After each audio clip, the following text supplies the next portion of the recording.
Assalamualaikum warahmatullahi wabarakatuh. Hai guys, how are you today? Hai, apa kabar? Semoga kalian baik-baik aja ya. Oke, perkenalkan nama saya Mirna Yani. Sekarang saya akan membawakan materi tentang part of speech. Ya, saya di sini di depan kalian akan membawakan materi yang barusan tadi saya sebut, yaitu part of speech. Apa itu part of speech? Pasti kalian pernah mendengarnya kan? Oke.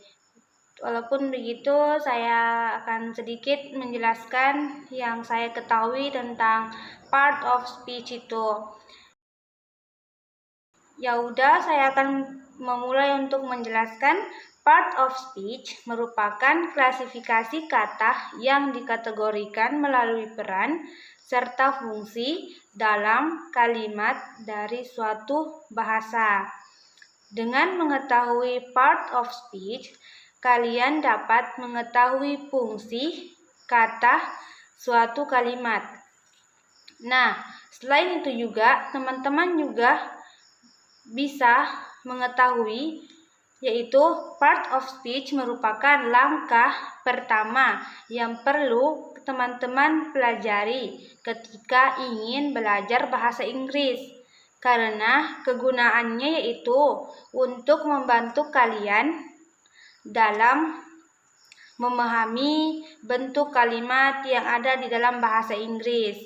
Nah, kali ini saya akan menjelaskan kepada teman-teman dua bagian yang ada di part of speech ini, yaitu noun dan pronoun. Apa itu noun dan apa itu pronoun? Nah, di sini saya akan menjelaskan kepada kalian satu persatu, dan saya harap kalian mengerti dengan penjelasan saya. Yaitu yang pertama, noun. Noun itu adalah kata benda yang digunakan untuk memberikan nama orang, benda, hewan, tempat, ide, ataupun konsep. Biasanya pada awal kata noun terdapat partikel a, an, dan d. Dan noun juga dapat berbentuk singular dan plural. Dan pada suatu kalimat, noun dapat berfungsi sebagai subjek, objek, ataupun preposisi. Dan selanjutnya, noun juga terbagi menjadi 7 jenis loh. Apa saja sih yang termaksud dalam pronoun ini? Ya udah, yang pertama itu ada countable, yaitu adalah kata benda yang dapat dihitung. Contohnya book, car, phone, and bottle. Semua benda yang saya sebut tadi semua bisa dihitung karena jumlahnya tidak terlalu banyak, sehingga bisa kita hitung satu persatu. Dan yang kedua itu ada uncountable, adalah noun yang tidak dapat dihitung, kebalikan dari countable tadi. Kalau countable tadi bisa dihitung karena jumlahnya tidak banyak, sedangkan uncountable ini tidak bisa dihitung. Dan contohnya itu ada sand, rice, milk, snow. Itu semua terlalu banyak dan tidak bisa dihitung kan? Oke. Dan yang ketiga ada proper noun.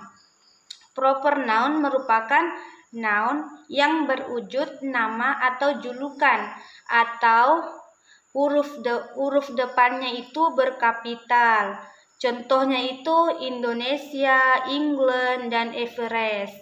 Dan yang keempat, ada juga yang disebut dengan common noun. What is common noun? Common noun ini adalah kebalikan dari proper noun.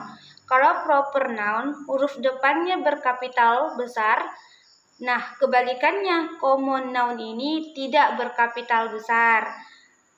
Tidak berkapital atau huruf depannya itu tidak besar, tidak huruf besar. Contohnya itu country, city, dan mount.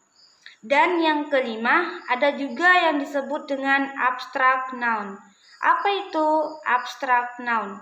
Noun ini menyatakan hal-hal yang bersifat abstrak seperti ide, konsep, perasaan. Adapun contohnya itu time, ide, dan imagination. Dan yang keenam ada juga yang disebut dengan concrete noun. Noun ini merupakan suatu yang berwujud nyata dan berupa material. Contohnya itu cheese, coklat, and table. Dan yang terakhir, yang ketujuh, ada yang disebut dengan collective noun. Nah, collective noun ini merupakan kata benda yang bersifat kolektif atau kelompok, atau merujuk pada sekelompok hewan maupun benda. Contohnya itu couple, staff, government, dan family. Itu semua termaksud dari ketujuh jenis noun. Oke.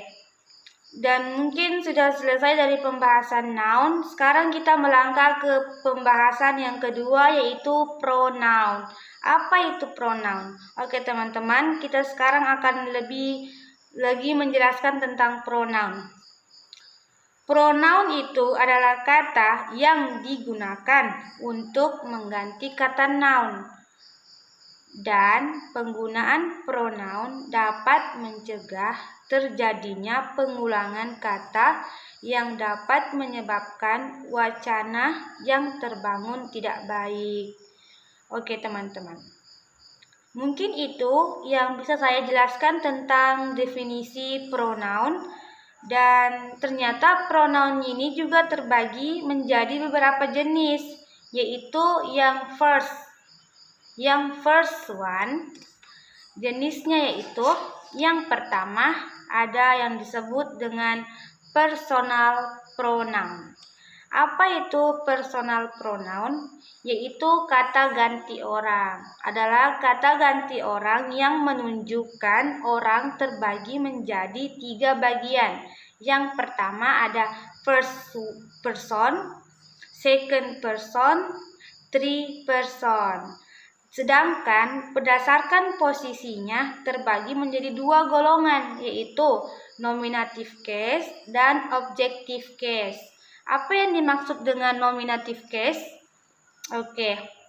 Dalam kasus ini, kata ganti berfungsi sebagai subjek dalam kalimat. Yang termasuk dalam kelompok ini ada beberapa subjek. Yang pertama itu ada I, you, we, they, he, she, dan it.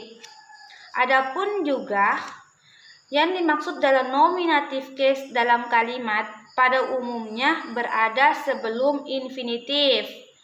Oke, nominative case ini dalam kalimat berada pada sebelum infinitif. Dan yang kedua itu ada objective case. Yang dimaksud dengan objective case ini adalah kalimat yang pada umumnya berada setelah infinitif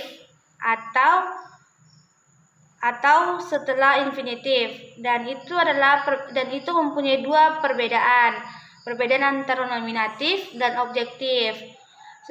Objektif tadi umumnya berada sebelum infinitif, sedangkan objektif berada setelah infinitif. Oke. Yang kedua ada disebut dengan possessive pronoun. Ialah bentuk kata ganti dalam bahasa Inggris yang berfungsi untuk menggantikan kepemilikan. Adapun contoh katanya yaitu mine, yours, mine. Dan contoh kalimatnya itu they, theirs, our book, is, mine.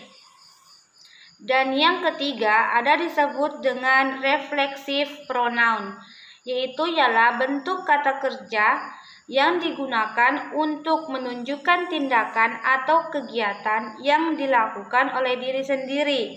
Contohnya itu myself, yourself, herself, himself, dan banyak lagi. Sedangkan contoh kalimatnya itu ada he bought himself a new motorcycle. Dan ada yang juga yang disebut dengan interrogative pronoun. Interrogative pronoun ialah kata ganti yang digunakan untuk mengajukan pertanyaan. Oke, mengajukan pertanyaan. Adapun kata yang digunakan untuk mengajukan pertanyaan itu yang termaksud dalam interrogative pronoun ini ialah what, which, whom, and was. Sedangkan contoh kalimatnya itu ada move, my stuff. Itu adalah contoh kalimat dari interrogative pronoun. Dan adapun juga yang disebut dengan verb. Verb adalah bentuk kata kerja yang berfungsi untuk menjelaskan tindakan atau kegiatan secara langsung ataupun tidak langsung. Adapun jenis katanya itu ialah play, go, have, dan present. Dan contoh kalimat dari verb ini ialah she plays in the buggy with her sister. Dan ada juga yang disebut dengan adjektif.